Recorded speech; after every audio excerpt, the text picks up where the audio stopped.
So we are, yes, we're going to do that. Basically, Clexa Roundtable, we want to have a conversation.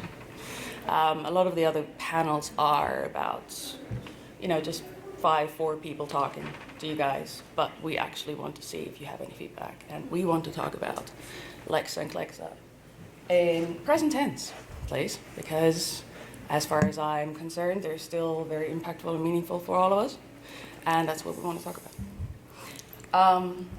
Should we introduce ourselves? Yes, my name's Javier, Grillo-Marxuach. It's my fault that you're here.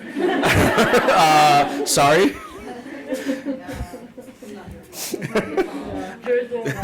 I'm being dramatic. You guys know. Go ahead. Okay, fair enough. Kaye Sands. Like I said, I'm guilty. I've been in the Clexa fandom since just after season 2. And I know. Online fandom. And I've been through the episodes. I've been online and still active actually in the fandom. I'm Andi Marquette. I'm a novelist and publisher and an inveterate fangirl. Damn you, Clexa, for making me fangirl even harder. I also write a lot of fanfic in the Clexaverse.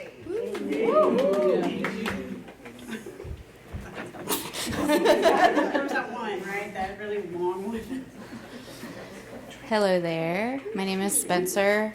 I'm a queer content creator, actor, director, screenwriter. And my mic doesn't work. I'll be using this mic, I guess, sharing here.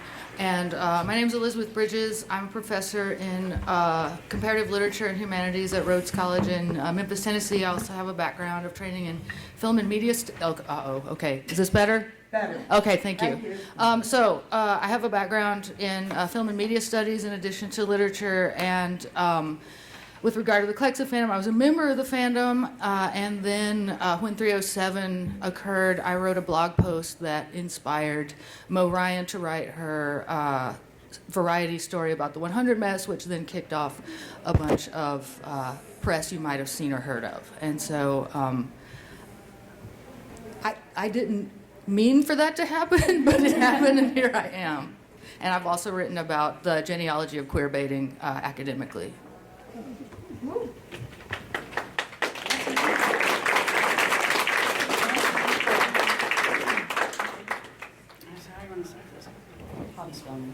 I'm taking a panoramic picture of the large room. Sorry. Good plan. Okay.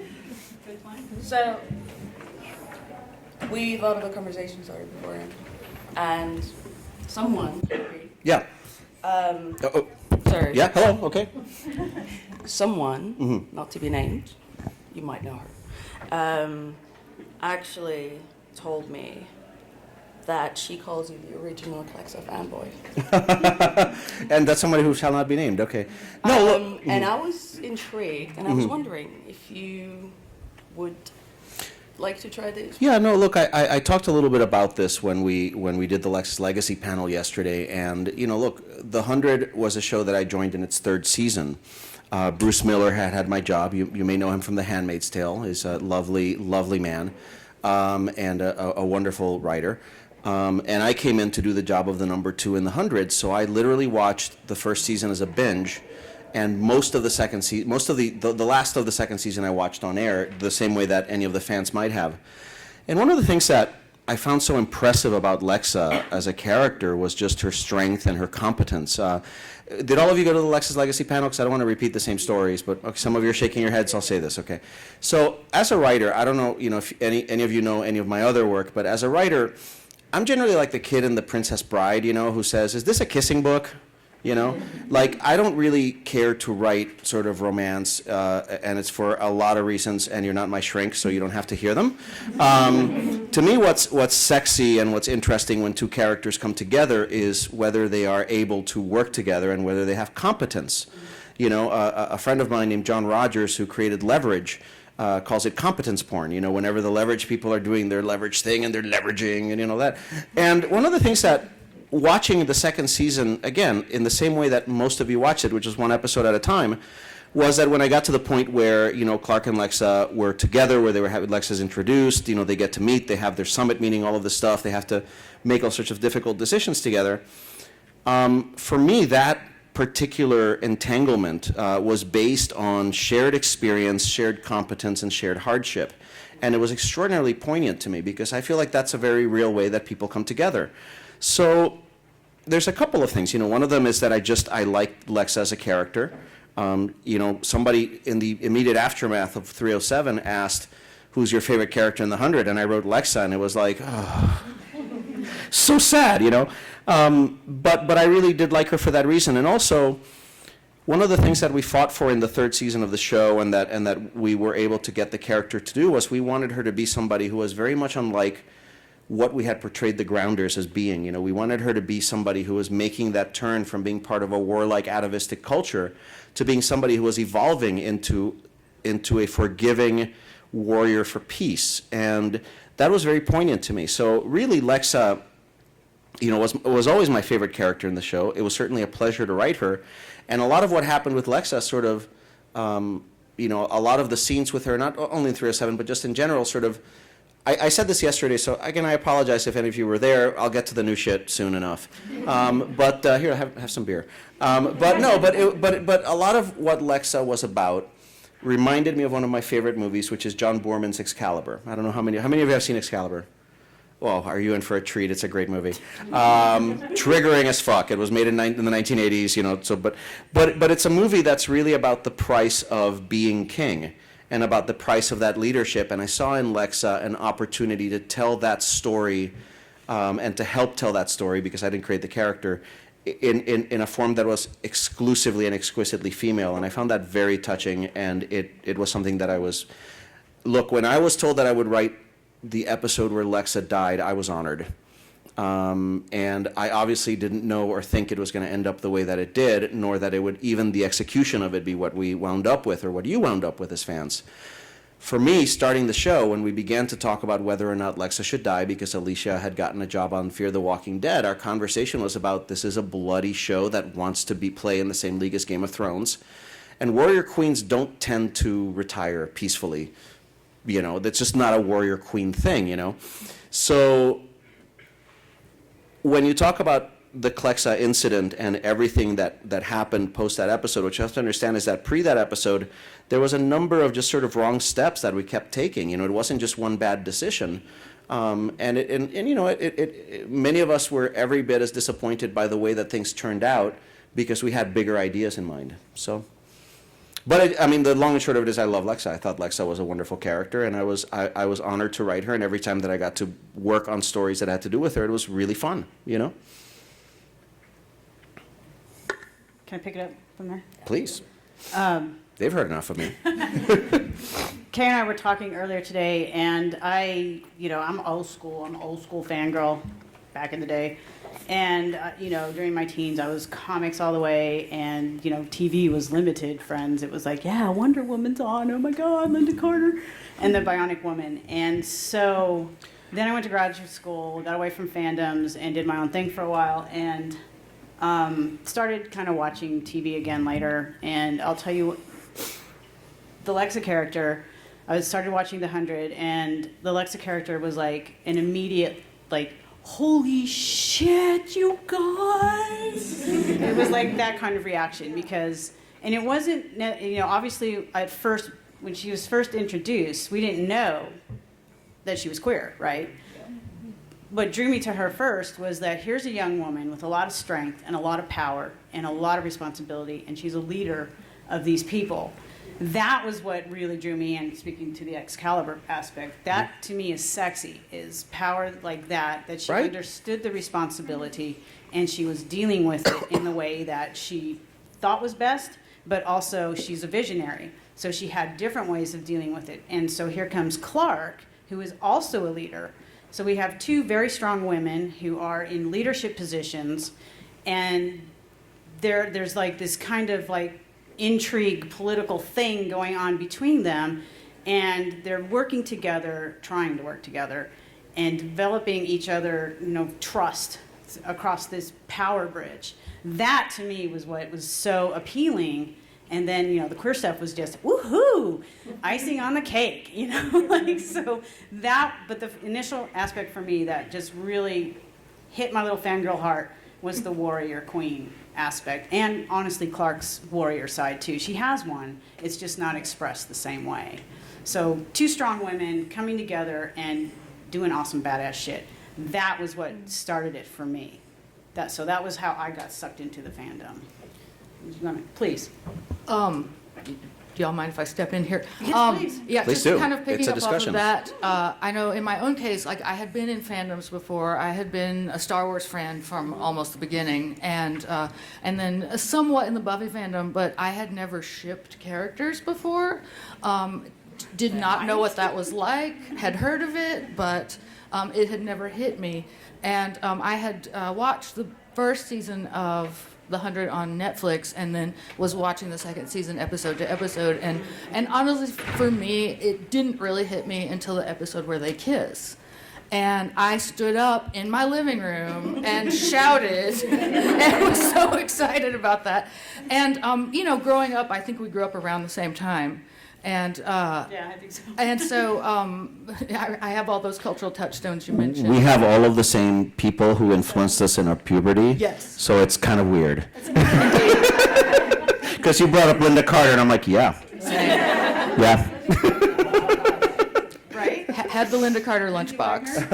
Okay, Lindsay Wagner, right? Yeah, of course, yeah. So, so for me, I think it was really the representation, because I had already been watching The 100. I'm a sci-fi fan from birth almost, and so that level of representation I had never really felt spoken to by a show before in quite that way, and so I was in after that, because I mean I'm a scholar, and so whenever I get an idea that I'm interested in, you know, I dive in full force, and so I certainly did that with Clexa. My God, it's crazy. I was It's like, just there's all this fan fiction and all these things and all these hilarious, awesome people making all these memes. Yes, count me in.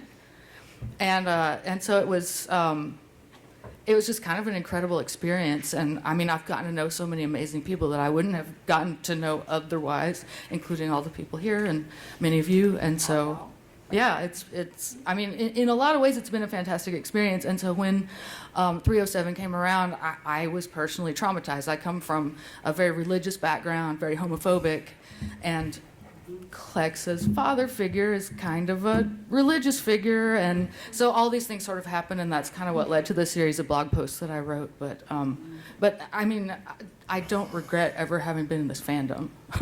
That's certainly for sure.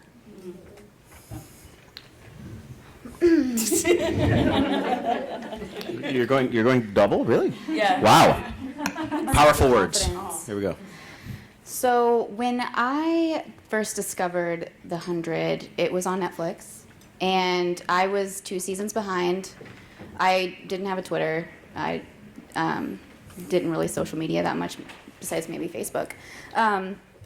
But see, when I was young, I was about 9 when Tara died on Buffy. And I didn't see, I remember it was a rerun, so it was on the morning after that it aired, and I watched it before school, and I remember not really knowing what I was feeling. I remember being confused as to why I didn't know how to talk about what I was feeling. Because it was like, oh, this character died, I'm 9 years old, what does it matter? But then it wasn't until I was 15 maybe, and I rewatched the series, and I realized the impact that death had on me. So when 307 came around, sorry, I'm going to try not to cry because this is pretty serious. So when I realized that 307... You and me both. Yeah. So 307 aired. I didn't watch that live because I was bartending that night. So about 4 hours later, I was on Instagram, and I don't know what's worse, finding out like through a third party on Instagram through like GIFs, whatever. What kind of crowd do we have here today? So I don't know what's worse, finding out through a third party on Instagram on these GIFs and these videos, or watching it live. Life was bad. I don't even know what you guys were feeling. But the parallel to those death scenes was excruciating. It brought back these memories of being 9 years old and not understanding why this was happening. And it's also kind of funny that the Amber Benson panel is happening right now. That's another parallel. Oh, I didn't say it. But yeah, I mean, I think that, Javi, you did the best that you could. You're an amazing writer. And I don't speak for the community, I'm just myself. But I appreciate your acknowledgments. Thank you. Your apologies. Yes. So,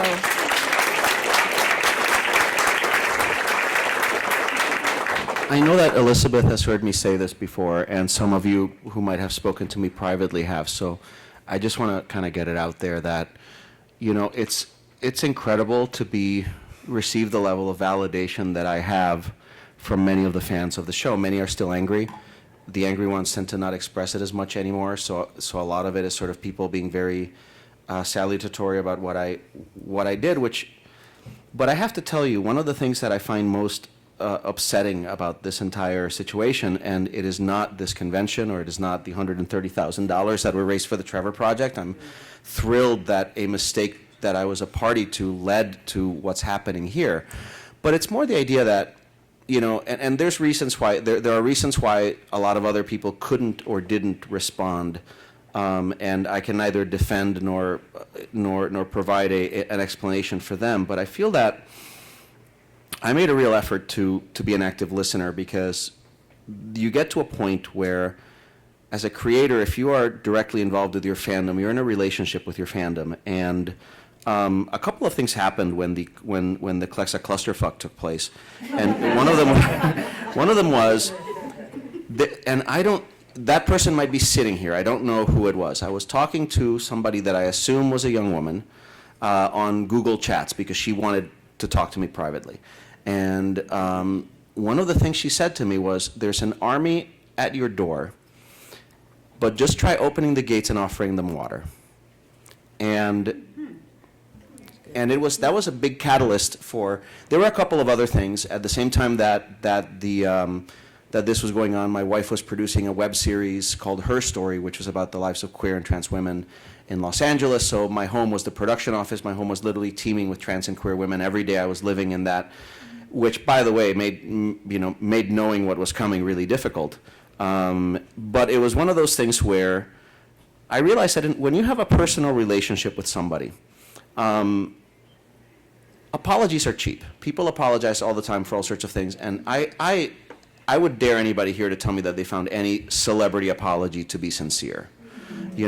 What I realized is that nobody wanted me to necessarily just come out and apologize immediately. What was needed was for me to show that I was willing to understand, because that is a true sign of fellowship and of just being a human being, is you realize that the other person that you are with, or whether it's your spouse or whatever, if that person makes an effort to understand you, that's a bigger act of fellowship than just saying, I'm sorry, And I find it, to this day, I find it difficult to accept some of the very nice things that people say to me about it, because I think that should be the baseline for every human being.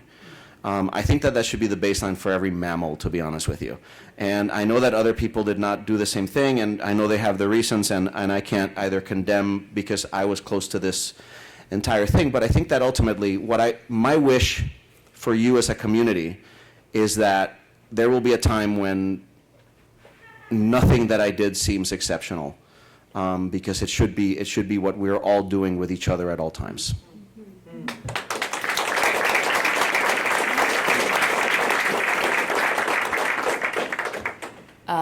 I think most of the people that are still active in the fandom are still angry, but they can differentiate. Well, I've been sitting at the bar for hours every day, and nobody's come up and punched me. And I literally put it on Twitter, you want to punch me, come up. I Right here. Let's go. Don't. No, it hasn't happened. Do you follow me on Twitter? I've been saying it on Twitter, so I don't know. Anyway. No, what I mean is that the emotions are still very much there. Yeah. But we can differentiate between you being a professional writer, having been in that situation, and now making an honest effort, right? And we can talk to him. Right. He's not talking at us. He listens. You know, Well- we have a conversation. But I think for many of us, the emotions are still quite high when you see a video of Lexa. Yeah, exactly. And even something Spencer said, I think. Every now and then, when you're still on, I'm personally more on Twitter than anywhere else, but when you're still on Twitter, someone will come up and say, I have just binge watched 100. I hadn't had it before. And they knew, okay, so they knew about it. They have seen the backlash, they have seen the fallout, but it still hurts. It still hurts them. And I think what a lot of people have said about the Clexa fandom is that some people refer to it as family, some as a safe place. I think I have not been in fandoms much before. I come from the music direction, so television fandom was completely new to me. But to have that kind of involvement still after 3 years, I think that's extraordinary. Would you agree? Oh, yeah. Yeah.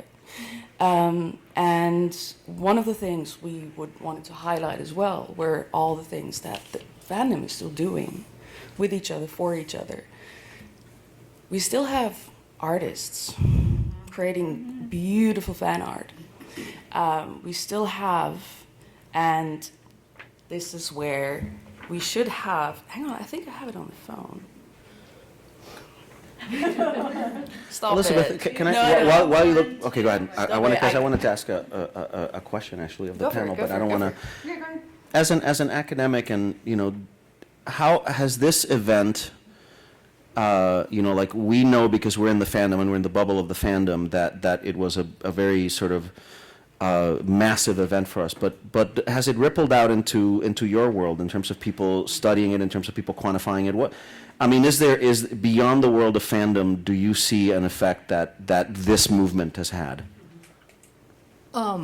Well, I will say that I've done some work in that area. It was a genealogy of queer baiting as relates to the BYG trope, specifically tying it to the movement after 307 that led to ClexaCon, that led to some of the other things that we've seen, the Clexa comic, et cetera. And what I would say, and again, I'm not someone who's like, even bad things work together for good. Like, that's not really my deal. But what I will say is that, I mean, the lesbian death trope specifically was something that I was very aware of before any of this, because, I have a background in gender studies and film studies, and I also am a person who has watched media. And so I think that if there is one thing that came of this, however traumatic it was for me personally and for a lot of other people, is the fact that the BYG trope is known now. I don't think that you could be a professional working in the media now and not be aware of it to some degree, or at least not know someone who's aware of it who would then go ahead and point it out.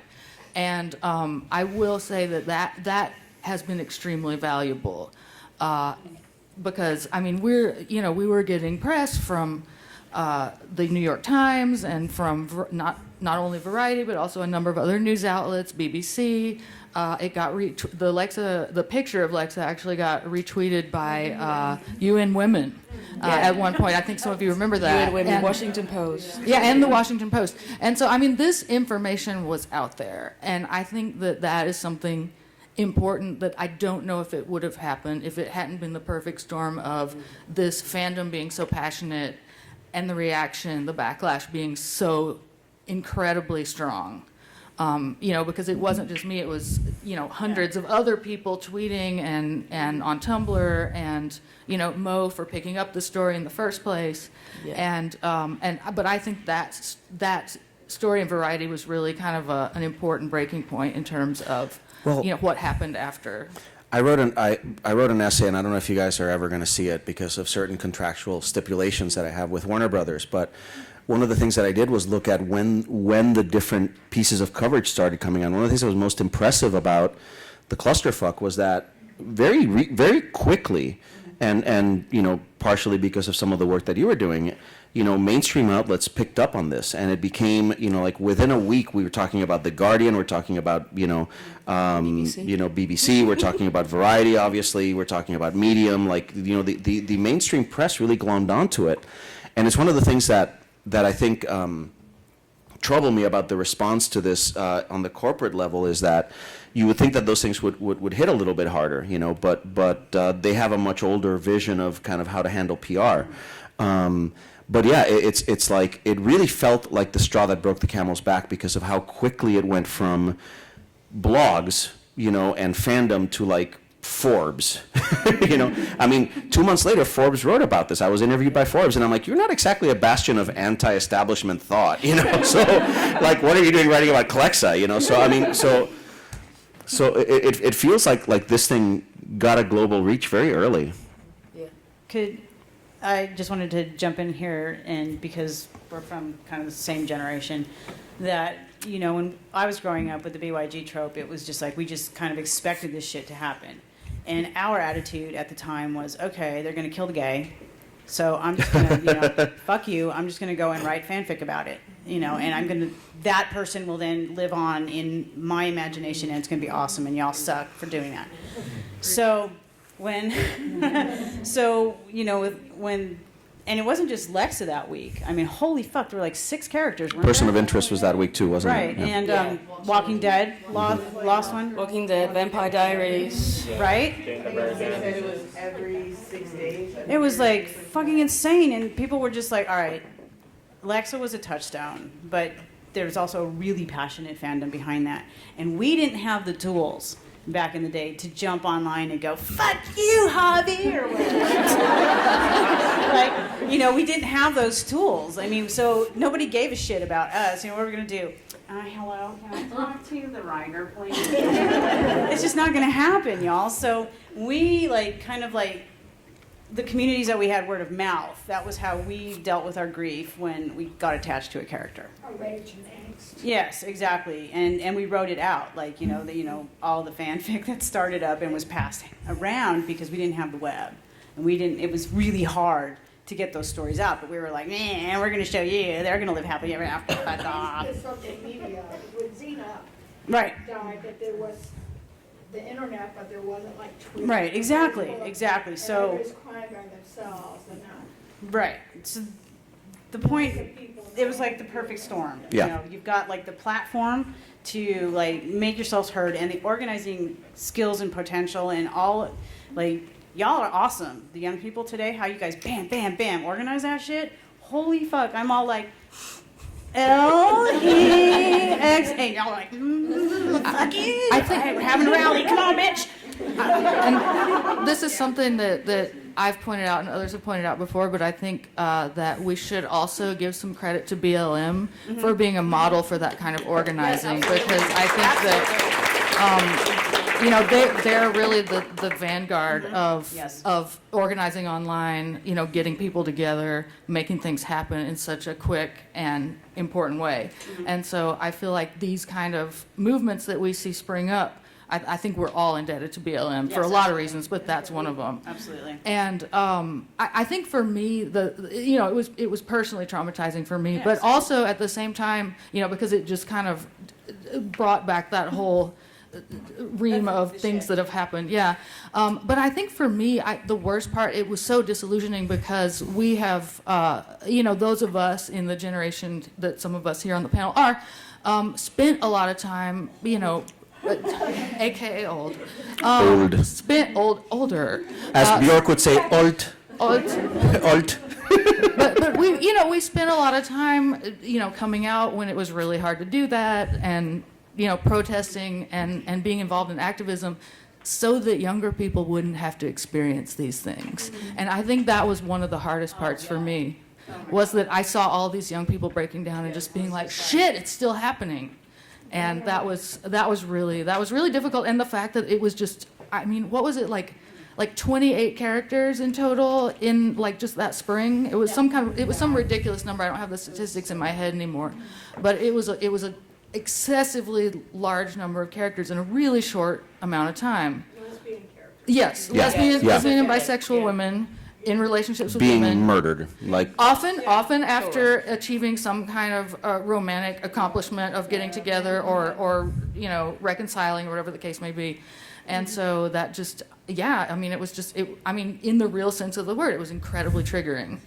It pissed me off. That too. Because I was just like, fuck, man, I went through all that shit, and these young people are having to deal with the same shit. What the fuck? So I spent a lot of time talking to folks online about it, because you and we've been there. Mm-hmm. We know what that shit feels like. Doesn't make it any less horrible, but I think that maybe that helped some of the folks that I talked to online about, well, let's talk this through, and I feel your pain, I hear your pain, I know where this pain comes from, and I am here for you. So I spent a lot of time doing that. As did I. Especially with young people. Yes, you did. Both of you. So, Both of you. Thank you for that, by the way. And let's hear from Spencer. Spencer. Tell us about your experience. Spencer, what about So- fan fiction? What about So- fan fiction? That's important, Yeah. right? So the statistics that I think Kaye has pulled up. There you go. Okay. Teamwork. So this was this Tumblr? Tumblr, yes. Okay, I thought I saw it on Twitter, but okay. Yeah, so someone reposted it, and it was actually done because I checked the date. It was on 9th of April, so very, very recent. Okay, so these are the statistics of Clexa fanfiction. So there are 10,588 Clexa fanfics on AO3 so far. Over 7,800 were posted after Lexa was killed, and that's more than 70% of them. It's been 1,132 days since Lexa was taken from us, but that was when this was posted. There is an average of around 7 new fics every single day. Yes. And 4 new Clexa fanfics have already been posted today. Yeah. Who reads fan fiction? Yeah. You guys, I'm going to get that chapter done. Okay, I swear. So with all of that fan fiction that was created from this revolutionary, iconic character, this amazing relationship, there is only 4 hours worth of Clexa on TV. Oh, wow. It's a great movie. It's the It's greatest 2 movies. movies. Yeah. Yeah. Yes. But I think this Tumblr post just says it showcases that. We didn't have much original material, but just the quality of the characters and that particular chip. It's just literally, they said it's easy to keep them alive because of that. But you know how it is with fanfic, though. I mean, all What 2 is it? characters have to do is like look at each other.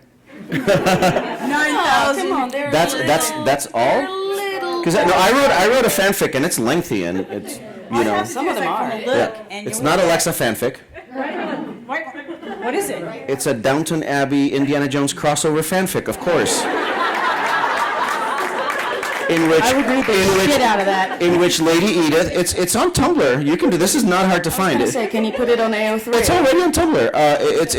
It's Lady Edith goes on a journalistic expedition to Bombay, and it turns out that she had met Indiana Jones at a party at the home of the aristocrat from the remains of the day. And her traveling companion are the 2 women from A Passage to India. I can't believe you haven't read this. Do you have a link? I'll put a link on Twitter. Good. Love Downton Abbey. It's just the best. On a slightly more serious note, Yeah. I'm sorry to take away from the wonderful comedy. No, do your thing, here, do your but, thing. I would like to also just add for everybody who reads fanfic and have ever had someone kind of look down their nose about it, fanfic provides what psychologists call a reparative emotional experience, and I think that's particularly true for queer reader, reparative Reparative. emotional experience. And so particularly for queer readers and readers of color who have experienced things happen to their favorite characters, that's particularly significant, this reparative emotional experience, because it does actually give us a chance to literally heal a little bit. And so keep reading your fanfics, keep writing them, because honestly, they're a good thing. They're doing good things for people. More so than that. I mean, I'm a big supporter of fanfic. I'm not supposed to read fanfic because of my studio and network entanglements. But I think that just to unpack the idea of reparative emotional experience, look, one of the things that I did as a child, and I do, and I have, look, I mean, my Downton Abbey fanfic sounds like a hoot to all of you, but it was really an effort I hated the way Lady Edith was treated on Downton Abbey.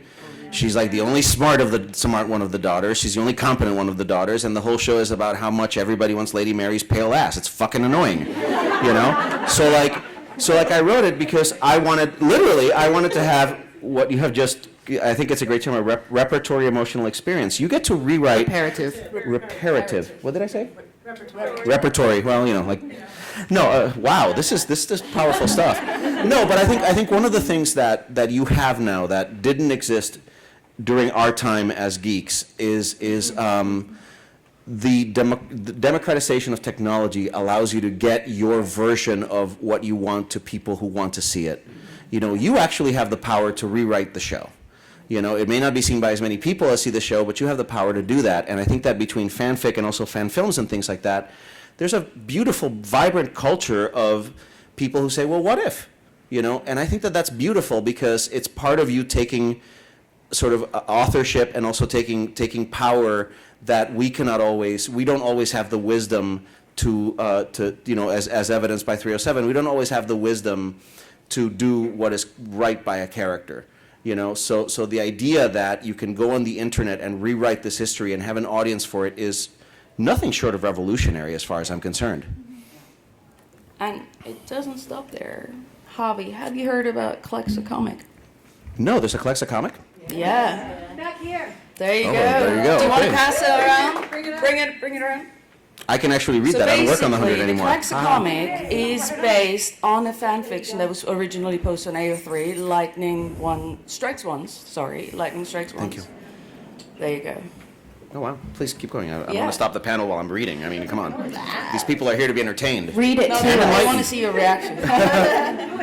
But basically, it's one of many fix-it stories. And that's where the reparative element, I think, comes in strongest. It's essentially Clark, through a freak accident, lightning strikes. Oh, wow. Goes back in time, and Is that the essentially dude gets that that's machine the gunned the dude. village? What's his name? I forget. Finn. That's Finn? Why would you put Finn in your book? Jesus. What, are you like a Flexa? Why is this happening? Okay, never mind. All right. I'll look at this later, but this is beautifully rendered. Yes. It's gorgeous. Yes, All right, please go on. I'm absolutely. sorry. I don't want to. But it is just one of the things that the Clexa Fandom is still doing. And we always encourage the ones that are active for everyone to support each other still. There are other projects. We do have a Lexa spin-off project that essentially wants to look at a rewritten version of what could be as well. And we'll see what happens with the Clexa comic. This is version 1. We don't know if we might get another one. There's a second issue, isn't there? Is on hold right now. It's on hold because of the Warner Brothers copyright problems. Yes. Okay. So yeah, if just So much I everyone could say. knows, Warner Brothers got in touch with Clexa Comic and issued a cease and desist. If that's correct? Yes. I can speak to that. Okay, please Yeah. They didn't officially issue a cease and desist. They warned us. Okay. They basically said, if you don't stop, then you are liable for legal action. So what we worked out was that, and we proposed many different solutions to them, including actually giving money to Warner Bros. Basically whatever we had to do. But the ultimate solution was just to, for now, pause it at volume 1. Yeah. Honor the people that the copies already have been sold, so that everybody that already has a comic is going to get it for sure. But future production is on hold until Warner Bros. Changes their mind. Yes, but you will keep trying, I suppose. Yeah. Yes, as we all will. We all keep trying. Should we open this to questions? Yes. Yes. Questions. Yes. Let's do questions first, and Questions, then I comments, do have one whatever. final. I I beg do your pardon? have one final. Questions and comments. Yeah, yeah, absolutely, yeah. This is one Question panel where for comments are Holly. actually a good thing, you know? No, absolutely. Yes. Throw it out. Yes, please. No, go ahead. I think we can hear you all. And it's really not a question, it's more like the feel. It's not only your writing, it's how Alicia Dunn and Carey portray. Oh, absolutely. Totally. With the, you know, that she's kissed and she has that one tear. Stop it. And then she would look at Clark and her mouth would just slightly open, her eyes would dilate. I've never seen anything like this on TV with, you know, two actresses doing this. I mean, she was just like, just these little subtle facials, literally very Greta Garbo. You know, that she wasn't saying anything, she was saying everything with her body and her face. It just killed me, and to me, she was a self-actualized character. Even though she was only on for 4 hours, she just imbued that character with so much life and vitality. To me, when she died, it was like a real person died. It wasn't like, you know, and it felt like I had known her for years, not just, you know, for 4 hours. This is actually something I've researched a little bit, and people become attached to characters, like neurologically your brain does not know the difference, and so it's real grief that you were experiencing. And I think it's important to acknowledge that like this was a real grief process that a lot of people went through, and it wasn't just like, oh, it's a show. I mean, stories matter to people, and people get attached to characters in much the way they would get attached to people that they know. And so just on a brain chemistry level, it's the exact same experience. And then meeting Alicia last year at Atlanta, it was like a supernatural. And there she is, and I'm touching her, and I shook her hand. It was really amazing. But basically, just one comment. If anyone ever gives you any grief about your emotions, tell them to fuck off. Because, yes, it is a fictional character, totally, but the emotions are real. I mean, And it affects real people. I think that growing up gay, we're taught that our lives are going to end either tragically, like in death, or we will never find love, or the love we find is temporary and it's not real. And that is very much PTSD. And when these characters are dying, when the post nightclub shooting happens, it's making this real. So, I mean, fuck. This one, right? She was next, yeah. Right on. So it's honestly really cool that you're here, first of all. Like, I Thank you. think that's really neat. When I saw you got announced, I was like, I knew I had to go like talk to you because like this year, for some reason, there was like some like Clexa energy like swirling around me. It's like the third year, like March 3rd, something like. And, I was just like feeling some type of way. I rewatched all the scenes for the first time in 3 years with my friend who had never seen it, but like listened to me like yell about it to this day. She was like, "Oh, I'll join you," and I was like, "All right, you ready for this?" And you know, like we got some wine and stuff, and literally like I finished it, and she was yelling like on my back. She's like, "I can't believe they did." I'm like, it's like 3 years later, but she was like as incensed as I originally was. So and we had this conversation. So I was showing it to someone through very different eyes. And we had this conversation. I was trying to pinpoint why it hit so hard, why it hit differently, I think. Because I honestly, like, I still do feel silly sometimes when I talk about it, when people ask me, you know, like, oh, what is Clexa? Like, why do you have this, you know, novelty knife in your room? Among other things. I had the Furba dagger from the shadow in my room, so I see nothing wrong with what you're doing, yeah. I feel silly sometimes, and I wonder if other people can sort of relate to sort of like, oh, this character died, like, it's I feel like I have to put this disclaimer on it. Like, I know it's dumb, I know it's just a show, and I think there was this other element to it, that it was everything about, like, all this people we can praise about the relationship to the show that we've talked about a million times. It's been 3 years. everything's been said. But a lot has been said, right? But it was also the death of the character. It was the death of this community because I was what 18 on Tumblr, and I'm still pretty young. I was 18 on Tumblr, and every day there would be like some fic update or like people making like dumb jokes and like dumb posts, and it's just especially when you don't have a lot, you log on and it's just like this really warm, funny place where we all relate around the same thing, and there's stuff to look forward to. Like I remember when season 3, I got into fandom at the sorry this is going on so long. I think I had so much to say. Speak your truth. Thank you. And I got into the fandom in the middle of season 2, and so season 2 and the hiatus, and then during season 3, every episode, like there'd be like people making like new speculations, like, oh, here's what's gonna happen next, or like, I can't believe we're getting this. Is this what straight people feel like? Like, is Jason reading Clexa fanfic? Like, wow, it was just this excitement, and it was shared. And so when it all ended, like it was she was gone, and like there were every day I'd wake up and the light had come to the world. But it was also like that's it. There's no more new content. There's no more new stuff to give, to talk about, to speculate about. It's just the fandom was from that point on. I mean, it's still alive, but it's different, And I was like, I'd lost that, and I was like, that was so important to me. So it was sort of this double death, and I think that's the other thing that's part of why it hit so hard. It's the perfect storm, but it was also like there was so much of it that felt. It felt like a fan, you know what I mean? It was something that we all shared.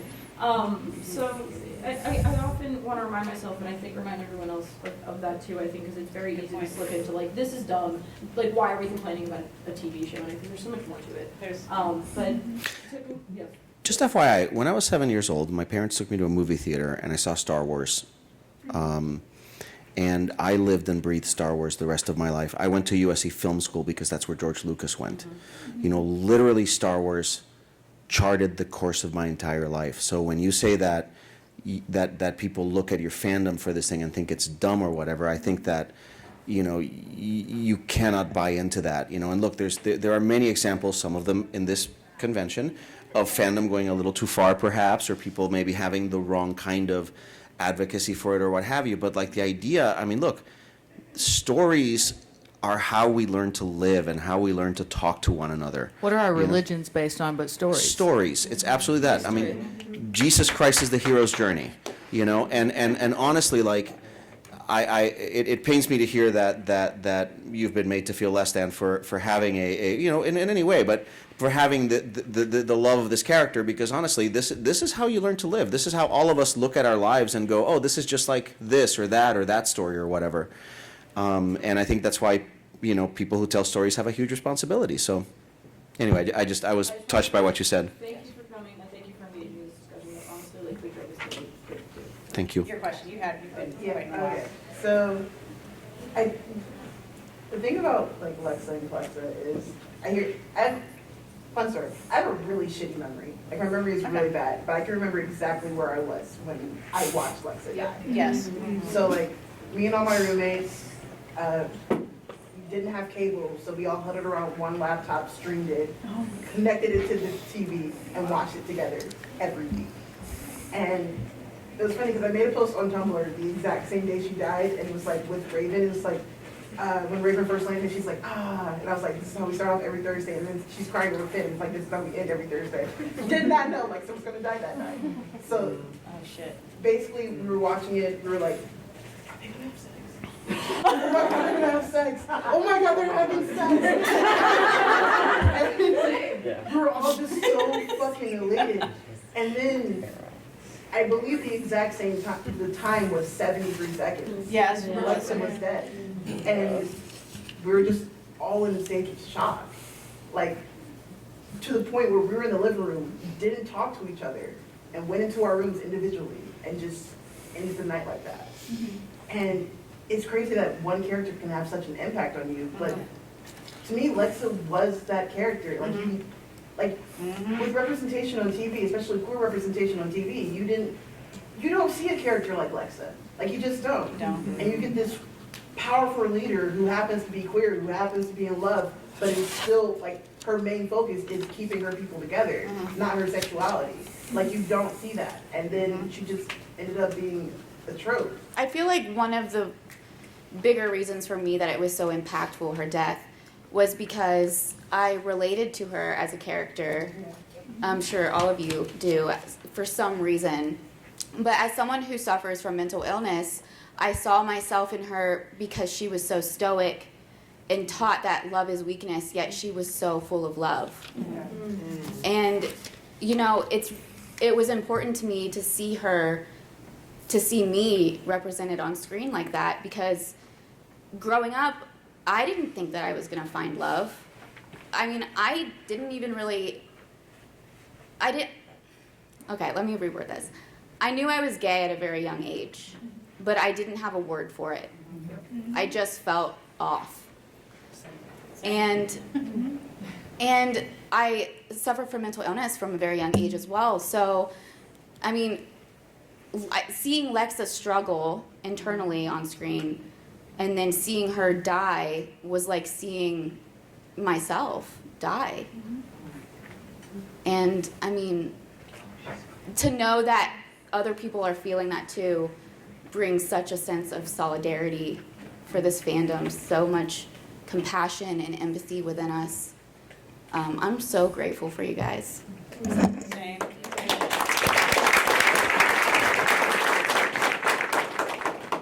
But I think what both of our young friends who have made comments and questions here, the last two, you know, for me, because I've asked myself that a number of times, why Lexa, why did that particular character connect for me?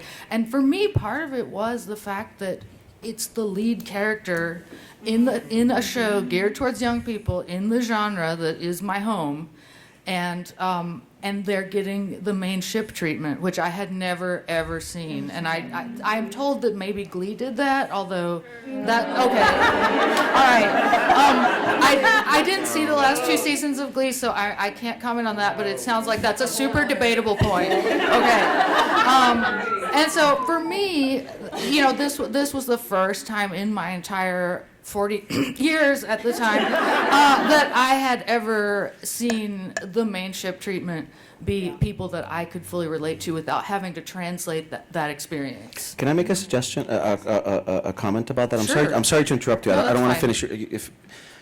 Is it possible, and it just literally struck me now as I was listening to you, that, you know, look, when I started doing the Xena reboot, one of the things I found very interesting is that every time I told somebody who's like an OG, you know, like any lesbian woman between 35 and my age, which is considerable. Obviously, Xena was the foundational event. You know, for many it was Agent Scully, but the vast majority it's Xena, right? There's a huge contingent that Xena was the only representation out there. Is there a possibility that Lexa was sort of basically Xena 2.0, who was actually allowed to be not just a warrior queen, but also, you know... Fuck yes. They're all shorter now. Like, we're the tall people. I don't, you know, yeah, so I don't even... Yeah, no. I mean, you know, somebody who can convincingly handle a sword is, I don't know. Anyway, go ahead. No, I would agree that Lexa was kind of the fulfillment of the potential that Xena could have been in a lot of ways. I happened to not be in the U.S. for much of this Xena time, so I missed some of it on television and kind of got in late on that game. But I think the idea of lead characters, you know, that in itself felt very new and very groundbreaking and very important. And for me, that was, you know, that's one of the ways that I really connected, was the fact that, again, like I was saying, I don't have to look at two people and kind of translate that experience into my own. It was my experience. Yeah. And, you know, as a kid, when I was into sci-fi, I did not like romance. I did not want any romance in my sci-fi. And I know now as an adult, that was because I couldn't relate to it. And so watching The 100 and watching that relationship unfold was kind of the first time I'd ever seen a relationship on screen, on a mainstream show, directed at, you know, my particular genre interest in a way that I absolutely 100% related to. And I think that's what representation is, right? You feel at home. Yes. You feel at home with what you're seeing, and there isn't a kind of transposition that has to take place. And so when I think about why Lexa, why I particularly connected with that character, that's why. Because it felt like home. Can I just say that the title of my next fanfic will be Main Ship Treatment? I'll credit you. Get your royalties. Okay, more Yes. comments? I got a question back here. Yes, yeah. Well, no, she had her hand up first, actually, and then we'll do the person back there, okay? Okay, who? So I have a question for Javi, and it's kind of off what you asked Dr. Bridges was about. Like, have you seen a change in like your side and Hollywood around writers about BYG? Yeah, a big one. I've heard tell now that networks are telling people just don't kill lesbians, please. And frankly, fear is no different than social justice when properly enacted. So I don't care if like it's because they're afraid they're going to get a backlash or whatevs. It's like if they're just not doing it, we're in good shape. And you know, it's interesting. My personal experience of it. And I've told this story a couple of times to a couple of different people here, but it's like, I feel like I have to say that because like every time I see my friends, they're like, you said that on Twitter, and they feel like I'm recycling my material, so I just don't want you to feel disrespected. Anyway, I walk into a writer's room now, right? And literally, you know, maybe around the second or third day, you know, like somebody goes, hey, Javi, don't kill a lesbian. Hello, come on. Are you going to kill lesbians today? And I'm like, fuck you guys, you know? But here's the thing. Even though it's portrayed as a joke, it's an object of dread because it is what happened after Lexa died is understood. And on a show that I worked on recently, there was a character that was going to be sort of lightly coded as queer, and that character was going to die in a massacre. She was going to be the only one, but just it was going to be a massacre, and then they were going to kill 20 characters, and she was one of them. And here's what I did, and here's what the Clexa clusterfuck has done for me. I printed up about 15 articles from mainstream media about Clexa, and I took them to my boss's office, and I said, you don't want what's coming.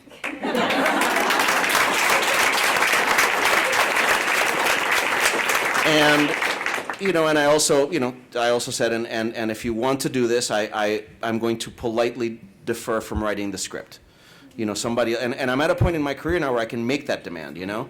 But I couldn't do it if I wasn't the poster child for fucking over an entire minority population, you know?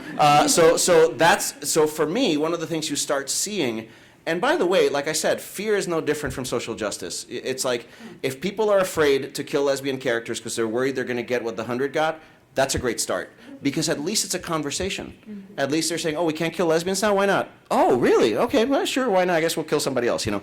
And you know, it's usually the Puerto Rican. But, you know, so... No, I know, but what I'm saying, it's not going to, here's the thing, it's not going to stop immediately. This didn't put the brakes on it, but what it does, and here's the thing, and the main place where I can build an empathic bridge to you, as a population is being Latino, being Puerto Rican, growing up as a colonial subject of the United States, growing up in a culture that teaches you self-loathing because you are a colonial subject of a world power, okay? The issues are, I'm never going to get over the fact that I have never seen a Puerto Rican person be the action hero in a movie, you know, and the one movie that, you know, when Sicario 2 came out and Benicio's out being the action hero, he's killing more Mexicans, and it's like, well, that didn't help me any, you know. So I understand that for most of us who are alive during this period and when you guys were coming into your own, the hurt is never going to go away. But the conversation has started, and the conversation is there, and it begins with the jokes about Javi, the guy who killed a lesbian, and then like there were 10,000 pissed off teenage lesbians. Ha ha, that's hilarious. But they're not killing the character, you know? And that grows into consciousness at some point. It'll never be fast enough for any of us. And many of us will never get over it, but it is happening. And this is something that I've said on other panels and on podcasts, et cetera, and in writing, but I'll say it here too. I think it cannot be underestimated how important the response was. And every person who tweeted something, and every person who posted on Facebook, and every person who has ever talked to someone in your life about this issue has made a change. And, you know, I mean, again, not to say that like, oh, I'm so happy all this happened, because I'm not. But at the same time, I think that the conversation has changed. The conversation has changed, and that toothpaste will never go back in the tube.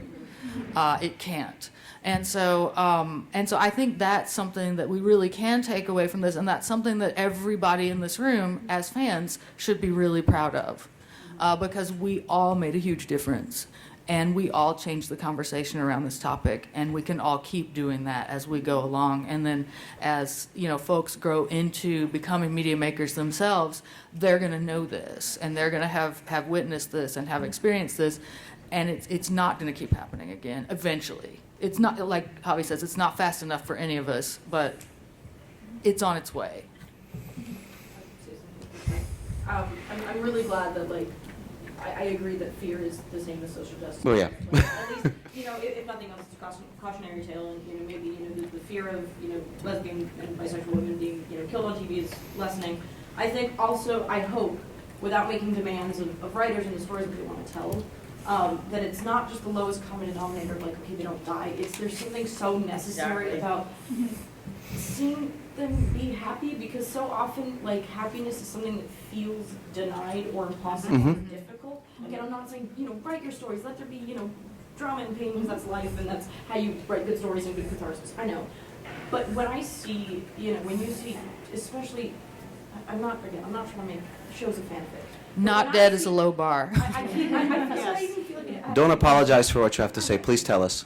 When I see two girls in a relationship and they're happy and it looks healthy and positive and healing, and it's that's something that just feels so necessary to me. As that just doesn't exist as much. So it's yes, please don't kill them, and also please let them show that you can be happy. You can be gay and you can be happy. You can be gay and you can be loved, and that can be sustaining and not be juxtaposed. And also, you can be gay and just be part of a show. And be in the ensemble and help catch the criminals, or litigate the case, or be a doctor or a lawyer or a cop, or help steer the starship. And your sexuality is not a huge part of what's going on. It's just part of who the person is as a character, That's also, there was somebody back there that so I want to make sure that, because we talked to you and then there was somebody back there and said, first you, then this night. Okay, you? Was it you? Go ahead. I just want to make sure we don't shaft the people back there. First of all, I'm Puerto Rican too, so I relate to a lot we've just said, all of it. My actual question, though, kind of a tonal shift. I was gonna ask you if you could rewrite season 3. What would the major plot points be? That was my question as well. If I could personally look, hindsight is 20/20. I've been very open. You can go on my Twitter and see every time that I pushed for this show as LGBT I've left everything out there. You can, so if I don't want to be disingenuous saying, well, I want Lexa to live and blah, blah, blah, because at the beginning, and I've told you this very honestly, I was okay with her dying because I understood the function of that in the story. So, but look, if I were handed absolute power over everything, you know what I would do if I were handed absolute power over everything? My version of Xena would be playing right now. Honestly, look.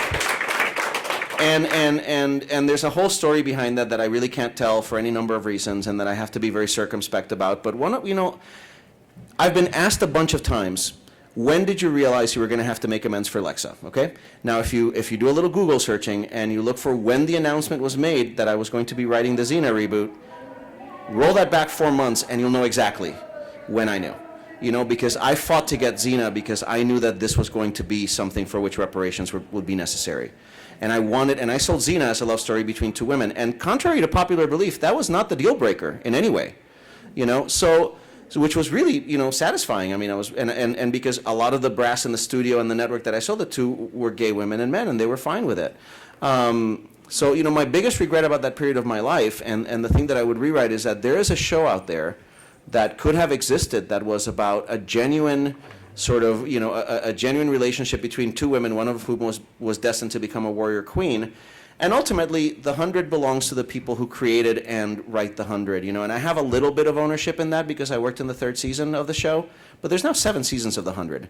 And I think it would be probably disingenuous for me to say, well, I would love to rewrite it to do this or that or the other thing, But one of the things that I'm taking ahead with me in my life as a creator is that, I want to create more gay characters, and I want to ask for help in creating those characters, and I want to be I want to be somebody who puts that out there. I have a daughter.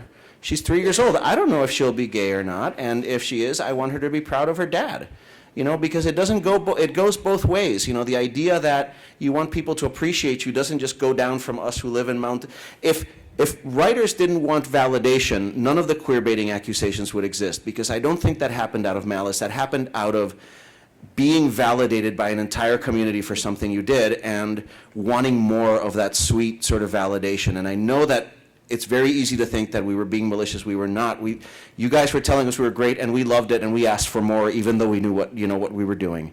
And we let that help us excuse what we did. So ultimately, what I want to do is create another show where that character is not incidental or is not somebody who comes in season 2, but it's part of the show and it's part of the ensemble. That's what I want.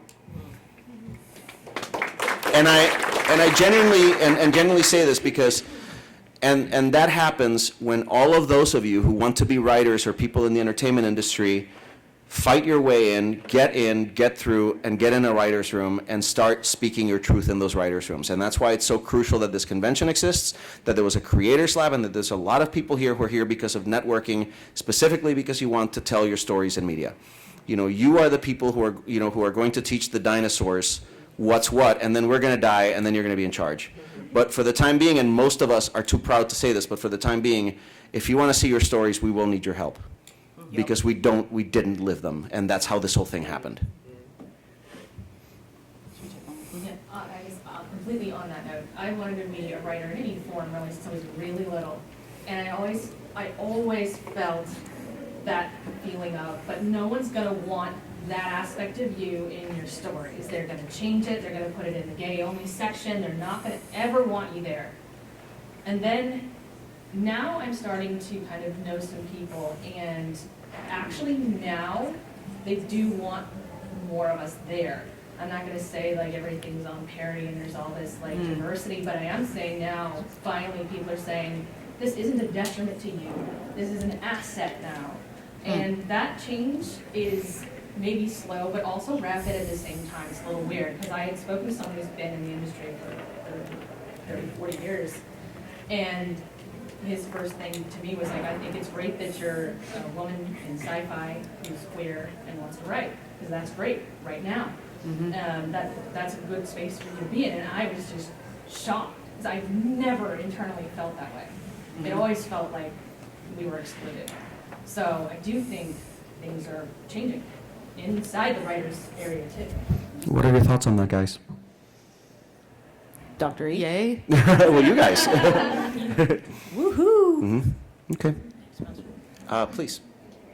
Yeah, as a woman in the military, it's been more important between two characters, and Lost Girl with Tamsin and then Lexa, just seeing how each character goes through PTSD as well, which is why Clark was also important to me, but Lexa is more that leader character that I go towards.